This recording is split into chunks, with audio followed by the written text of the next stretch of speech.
Moi, je suis spécialement content d'être ici, de retour à Lyon, motherfuckers! Yeah! Ah, j'adore cette ville que j'appelle un mini-Paris. Oui, parce que votre ville est séparée en arrondissements. Il y a une basilique en haut d'une colline et vous avez aussi une tour Eiffel. Bon, une mini-tour Eiffel, comme si on avait décapité la tour Eiffel. On l'avait mis haut.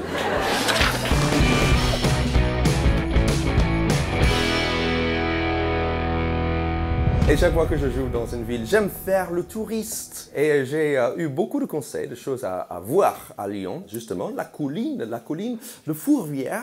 Donc j'ai pris le funiculaire de Fourvière, qui est le truc le plus dur à prononcer pour un Américain, les gars. Funiculaire de Fourvière. Et je suis allé là-bas, j'ai vu qu'il y a un théâtre antique. Oui, je sais que les théâtres ont beaucoup souffert pendant la pandémie, mais pas autant que celui-là, les gars. C'est en ruine, ok? Il faut savoir, nous on se plaint du pass sanitaire, eux ils n'ont pas de toit. Je suis allé aussi au cœur de la ville, à la place Bellecour, et j'ai appris que c'est la place la plus grande d'Europe. Bravo, Lyon, vous êtes champion des espaces vides. En fait, on m'a dit que souvent, à Lyon, on se donne rendez-vous sous la queue du cheval. Donc, vous avez regardé toute la statue et vous vous êtes dit, où est-ce qu'on peut rencontrer quelqu'un? Là! Mais je suis allé et j'ai vu la croupe de ce cheval, et je comprends pourquoi. Honnêtement, cet étalon a un postérieur très séduisant, les gars. Je suis juste content que j'ai pu placer le mot croupe. Je me suis baladé au Vieux-Lyon aussi. Il fallait voir les traboules. Ce sont des passages secrets où on a passé la soie à l'époque, c'est ça. Et après, pendant la Deuxième Guerre mondiale, j'ai appris que c'était utilisé pour cacher les Juifs et les résistants. Et aujourd'hui, c'est pour cacher le supporter de Saint-Étienne. Voilà, et aussi j'étais là-bas parce que j'ai vu qu'il y a un musée de la miniature et cinéma. Et c'est un très chouette musée, là-bas, tu vas voir une petite maquette, des mini maquettes, des petits restos ou des maisons. Il faut savoir qu'on a ça aussi à Paris, ça s'appelle un appartement. Et en parlant de cinéma, j'ai vu aussi que les frères Lumière, les fondateurs du cinéma, sont lyonnais. Oui, et donc j'ai vu le film La sortie de l'usine. Oui, où l'intrigue de ce film, c'est des gens qui sortent de l'usine. Ça dure 1 minute, mais on arrive quand même à se faire chier. On voit que le cinéma français n'a pas évolué depuis. J'ai entendu qu'il y a un grand marché très connu, qui porte le nom d'un chef reconnu, Picard. Voilà, je pense que c'est ça. Non, bien sûr, je parle du marché Paul Bocuse, oui, parce que Lyon est la capitale de la gastronomie, oui, selon les Lyonnais. Pas selon les végétariens, ni les juifs, ni les musulmans non plus, ok? Parce que vous adorez la cochonaille. Vous êtes plus cochon que Jackie et Michel, ok? Par exemple, il y a le machon. C'est un petit déjeuner. C'est juste des tas de cochonailles. Il y a des gens qui se réveillent en disant « J'ai envie des tripes dans mes tripes. » Tu vois, mais c'est très bourrin comme repas. C'est « Matin, cochon! Matin, cochon! Matin, cochon! Machon! Machon!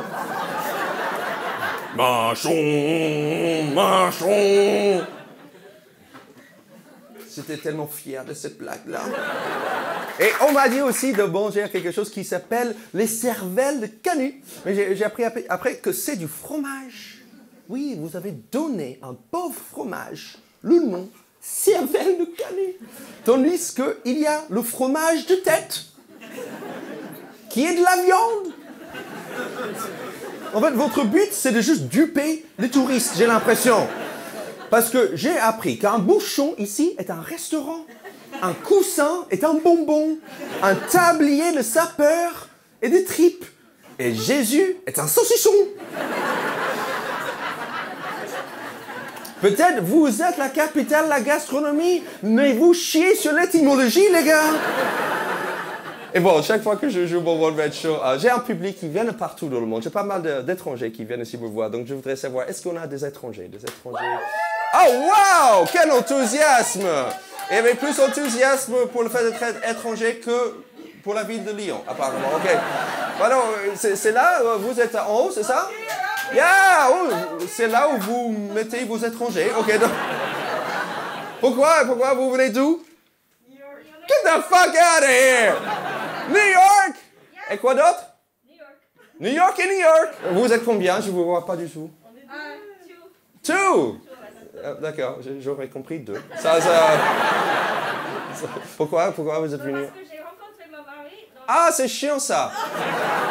T'as rencontré ton mari, il est le où? subway à New York.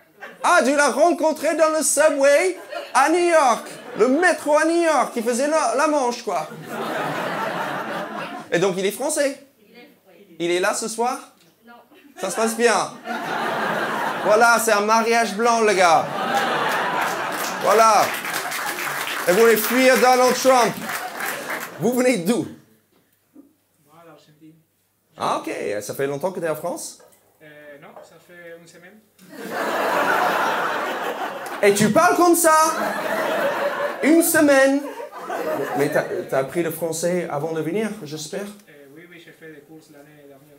T'as fait quoi? Des courses. Des courses? Voilà. Tu parles quand même un peu comme une merde, donc c'est très bien, ça me fait sentir mieux là. En Argentine, t'as pris des cours? Non, en Angleterre, parce que chaque... En Angleterre, logique. C'est pour ça que t'as dit course. Je vous vois pas. T'es en haut ou t'es en bas là? T'es quoi? Ah, t'es en haut, ok. Je vais juste faire croire que je te regarde du coup. Ah, d'accord, il a allumé son téléphone. Ok. Ok, et donc pourquoi la France? Parce que je connais ma copine quand j'étais à Paris en 2019. Et bon, après, j'ai décidé... C'est très long cette explication. T'as une copine française, c'est ça? Que quoi? Oui, c'est ça. D'accord, voilà, c'est ça. Là. Elle est lyonnaise? Elle est corso-lyonnaise. D'accord, tout le monde est très enthousiaste apparemment. Ok, donc vous êtes rencontrés où du coup? Entre Lyon et Paris. Dans un train?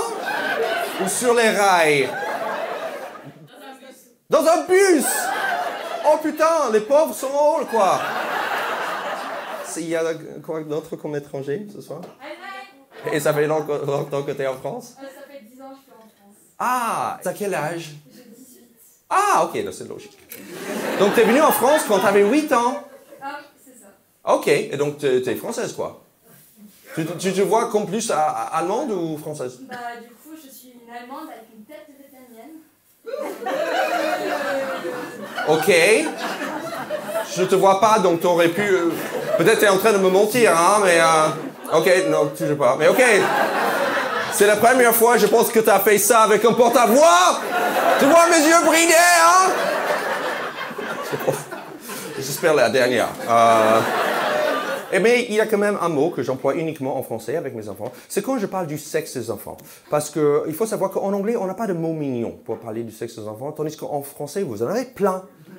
Par exemple, pour le garçon, il y a Zizi, il y a même Kiki, il y a quoi d'autre? Le phallus. Dans quel siècle on dit phallus? Un garçon. Le phallus. T'as des garçons? Combien tu payes en thérapie? C'est très mignon, effectivement. Lave le petit phallus. Il faut savoir que chaque fois, comme je vous ai dit au début, que je joue dans une ville, j'essaie de vraiment apprendre des choses, j'essaie de visiter la ville et aussi, surtout, j'essaie de parler comme les gens du coin. Et donc, j'ai fait un peu de recherche sur les mots et les expressions lyonnais. Et j'ai beaucoup de questions. Parce que j'ai une liste.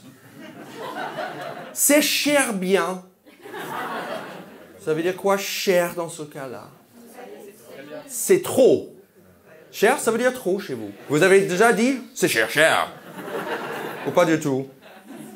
Si, ok, très bien. Je commence à parler comme vous, tu vois. J'y mets là. Au lieu de je le mets là, vous dites j'y mets là. C'est vrai? Pourquoi? Donc parce qu'il y a Y dans le nom de la ville, tu viens d'inventer ça. J'ai jamais entendu ça. Vous êtes d'accord avec ça? Non! Ok. C'est quoi? C'est Savoyard. Ah d'accord, il y a le Lyon. Non! Les Grecs, t'as vu? Il y a les Grecs en Lyon. Il n'y a pas les Grecs en Savoie, hein?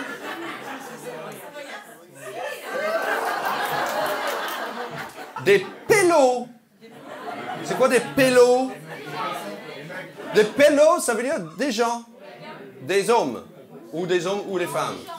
Des gens. Ça vient de quoi, pélo? Ça vient du temps. C'est un mot gitan. Il y a des gens qui ne savaient pas. Tu viens d'inventer ça. Pourquoi ça existe uniquement à Lyon? Non, parce que j'ai pas entendu à Paris des pélos. Hein. De quoi? J'ai l'impression que vous attendez toute la soirée pour dire cette phrase-là. C'est quelle heure? Oh, I hate that one. Voilà, l'américaine n'aime pas. C'est quelle heure? Mon mari dit tout le temps c'est quelle heure et je lui dis tout le temps il est quelle heure. Tu corriges ton mec français. Parce que moi, j'aurais dit c'est quelle heure? Tranquille, hein? Pour moi, j'aurais même pas relevé qu'il y avait un problème, là. Ok, quelle heure est-il? Voilà. Ben! Tourne ta gueule, américaine! Moi, je l'ai reçu toute la soirée, maintenant, toi aussi! La vogue, c'est quoi la vogue? La fête! On fait la vogue ce soir. Non! Fête foraine! C'est que à Lyon. Une fête foraine à Lyon, c'est une vogue. Mais c'est une fête foraine à Paris, c'est une fête foraine. C'est pas une vogue, les gars. Parce que c'est spécial, la fête foraine ici, à part le fait qu'il y a beaucoup de pélos. Ok, donc c'est une fête foraine? J'ai compris! Et donc c'est une fête foraine spécifique qui s'appelle la vogue. C'est pas toutes les fêtes. La vogue, le marron qui est à la Croix-Rousse et la vogue en général qui peut être dans n'importe quel patelin. Patelin? C'était pas sur ma liste ce mot. Ça veut dire quoi? Patelin. Village. Pour vous. Je pense que j'ai jamais entendu ça. Ah oui, patelin, c'est national. D'accord, en gros, c'est Limoges, quoi. Et il faut avoir un budget, hein, c'est très cher. La fête foraine est chère ici. C'est cher dans le sens cher, pas très. C'est cher, cher. J'apprends. Les papillotes. Ah, c'est pas pourquoi vous êtes tellement enthousiaste encore. C'est quoi les papillotes? Parce qu'en tant que juif, on sait ce que c'est, hein? C'est quoi les papillotes? Les chocolats. N'importe quel chocolat, c'est une papillote. Non. C'est quoi? Christmas. C'est la pêche encore. Je comprends le mot Noël quand même, hein? Donc, pour Noël, on donne des chocolats spécifiques lyonnais. C'est l'emballage qui est spécial. Pourquoi? Non, c'est le petit mot. Il y a un mot à l'intérieur. Donc, c'est un peu comme un fortune cookie. J'adore. Quelqu'un prend la parole. Merci. Ça veut dire quoi? Donc, quelqu'un crée ça à Lyon. Monsieur Papillot avait un apprenti qui, pour envoyer des mots d'amour à sa petite copine, mettait des petits mots d'amour autour d'un chocolat, l'enrobait dans un petit papier et l'offrait. Et Monsieur Papillot a trouvé l'idée fantastique, donc il a gardé l'idée. Il a volé l'idée. Il a donné son propre nom. Applaudissez bien fort pour cette explication quand même. Un gonne. Un enfant. Juste un enfant. Un enfant lyonnais. Vous avez un mot pour un enfant lyonnais. Spécifiquement. À Paris, c'est le poulpeau, le petit garçon. Dans quel siècle? J'ai jamais entendu ça avant.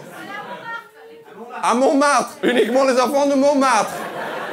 15 jours sous une benne. Tu as entendu parler? Ça veut dire quoi? Quand quelqu'un n'aime pas quelque chose à manger, Oui. souvent un enfant, on lui dit Oui. on va te mettre 15 jours sous une veine et après tu vas manger. Putain, ça fait peur, hein? Je comprends même pas ce que ça veut dire, j'ai peur, hein? Mais c'est quoi une benne? C'est comme ça que vous menacez vos enfants! Si tu manges pas ce machon, t'es 15 jours sous une benne. Ça veut dire quoi? Le cul à la bise. Le cul à la bise. C'est quoi cette nuance? Ça veut dire donc le cul à l'air. La bise. Ah, parce que moi je pensais le cul à la... Donc d'un coup c'est vraiment chaud-froid, hein? Je te mets sous une benne. Mais je donne des petits bisous, allez aux fesses. Chourave. Voler. Voler, pas voler. Voler, ok. Piave. Ok. Poucave. Balancer. Dénoncer. Ok, parce que j'ai chourave, piave, poucave, rodave. Vous avez des frères russes ici, apparemment. C'est quoi rodave? Ah, d'accord. Donc, grillé, quoi. D'être grillé, on a rodavé François Hollande. Ça marche, ça? J'ai aussi banave.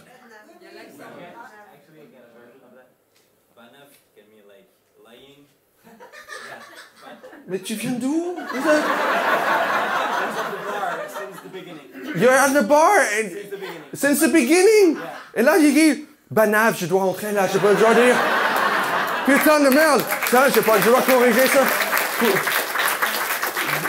Why are you speaking in English? Who are you? T'es lyonnais, mais tu parles hyper bien anglais, ok. Merci. Ça veut dire mentir. Mentir, oui. Mais aussi draguer. Ah. Parce que c'est vrai que quand on drague, on ment beaucoup. Ça, c'est vrai. T'es venu juste préciser ça. Tu sens le player, hein? Mais aussi, draguer. Ok, merci beaucoup. Tu peux retourner à ton trou noir. Je ne peux pas me l'handicap. Supporter. Je ne peux pas le supporter, ok. La lâche. La honte, ok. Cela racler. Cela racler. Cela péter. Ah, ok. Une vago. Ok. D'un coup, on est tous d'accord. Ça fait du bien. Ok, donc je peux dire, par exemple, regarde ce pélo. Le quoi? Ah! Attends, ok, ouais, non. Je reprends. Chave. Chab. Et c'était pas sur la liste. D'accord, pourquoi c'était pas sur la liste? Chab, ce pélo. Comment il se la racle dans sa vago? Attends, il devrait avoir la lâche. Je peux pas me le dicave. Il est cher con. J'ai envie de le mettre 15 jours sur une benne, le cul à la bise. Yes. Merci beaucoup pour cette dernière mot.